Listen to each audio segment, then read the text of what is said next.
GeM பக்தி ஆன்மீக அன்பர்களுக்கு வணக்கம். பல செல்வங்கள் இருந்தாலும் இந்த செல்வம் இல்லை என்றால் வாழ்க்கை முழுமை பெறாது என்பது உண்மை. அது எந்த செல்வம் என்றால் தனது மழலை சிரிப்பால் அனைவரையும் ஈர்க்கக்கூடிய குழந்தை செல்வம்தான். குழந்தை பாக்கியம் இல்லாமல் சில பேர் இருக்கிறார்கள். அவர்களுடைய தோஷங்களை நீக்கி குழந்தை பாக்கியம் அருளக்கூடிய அற்புதமான ஆலயத்தை தான் இந்த ஆன்மீக நிகழ்ச்சியில் காண உள்ளோம். முன்னொரு காலத்தில் ரோமச முனிவரும் சம்வர்தனரும் வழிபட்ட பெயர் பெற்ற திருத்தலம் திருவள்ளூர் மாவட்டத்தில் ஆண்டார்குப்பம் என்ற இடத்தில் அமைந்திருக்கிறது. இந்த திருக்கோவில் முருகப்பெருமான் பாலசுப்பிரமணியனாக காட்சி தந்து அருள் பாவிக்கிறார். இந்த ஆலயம் சென்னையில் இருந்து சுமார் 35 கிலோமீட்டர் தொலைவில் பொன்னேரி ரயில் நிலையம் அருகில் அமைந்துள்ளது. இந்த ஆலயத்தின் வரலாற்றை காண்போம்.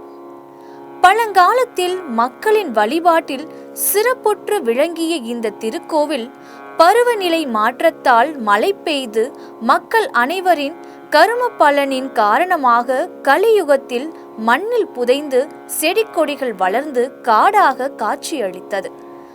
அந்த இடத்தை பிற்காலத்தில் வந்த மக்கள் பலரும் தங்களின் பசுக்களை மேய்ச்சலுக்கு அனுப்பும் இடமாக பயன்படுத்தி வந்தனர்.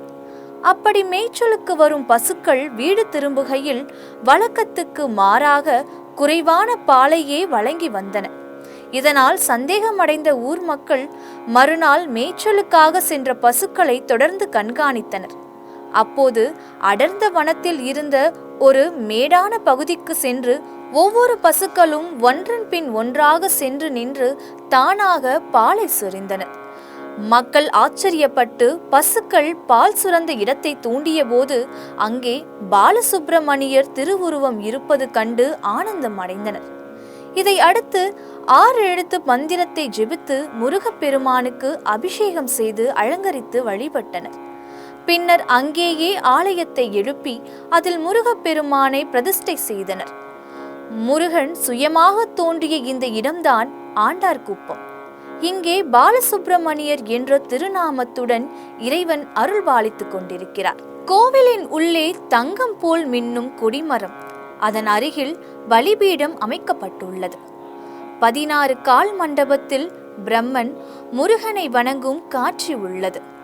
மேலும் வள்ளி தெய்வானையை முருகன் மனம் முடிக்கும் நிகழ்வு, பிரம்மனின் தலையில் முருகன் கொட்டும் காட்சி, கார்த்திகை பெண்கள் ஆறுமுருகனை வளர்ப்பது போன்ற காட்சிகள் சித்தரிக்கப்பட்டுள்ளன. இந்த மண்டபத்தை கடந்தால் பிரசன்ன விநாயகர் சன்னதி இருக்கிறது. அதனைத் தொடர்ந்து கருவறையில் ஆஜானபாகு தோற்றத்தில் முருகப்பெருமான் அருள் பாலிக்கிறார். அவருக்கு இடது பக்கத்தில் காசி விஸ்வநாதர், விசாலாட்சி அம்மன், சண்முகர், நடராஜர் சன்னதிகள் இருக்கின்றன. இவ்வாலய இறைவனாக பாலசுப்பிரமணியர் 2 கரங்களை 2 பக்க இடையில் மீது வைத்து கொண்டு அதிகாரத்துடன் கேள்வி கேட்கும் தோற்றத்தில் காட்சி தருகிறார். இந்த ஆலயத்தில் எந்த ஆலயத்திலும் இல்லாத ஒரு சிறப்பு உண்டு. 6 அடி உயரத்தில் காணப்படும் இந்த இறைவன் பகலில் குமரனாகவும் இரவில் முதியவர் தோற்றத்திலும் காட்சியளிப்பதை காண கண்கோடி வேண்டும். திருமணமாகாதவர்கள் தொடர்ந்து 6 வாரங்கள் இத்தல பாலசுப்பிரமணியரை வணங்க வேண்டும். ஒவ்வொரு முறையும் 2 மாலைகள் கொண்டு இறைவனை அர்ச்சனை செய்ய வேண்டும். இதனால் விரைவில் திருமணம் நடந்தேறும் என்கிறார்கள். கோவிலில் உள்ள மரத்தில் தொட்டில் கட்டி வேண்டிக் கொண்டால் குழந்தை பாக்கியம் வந்தடையும். எனவே குழந்தை செல்வம் தங்களுக்கு கிடைக்க வேண்டுமானால் ஆண்டார்குப்பத்தில் சுயமாக எழுந்தருளி இருக்கும் ஸ்ரீ பாலசுப்பிரமணியத்தை வணங்கி வந்தால் அருள் கிடைக்கும். மீண்டும் மற்றொரு ஆன்மீக நிகழ்ச்சியில் சந்திக்கின்றேன்.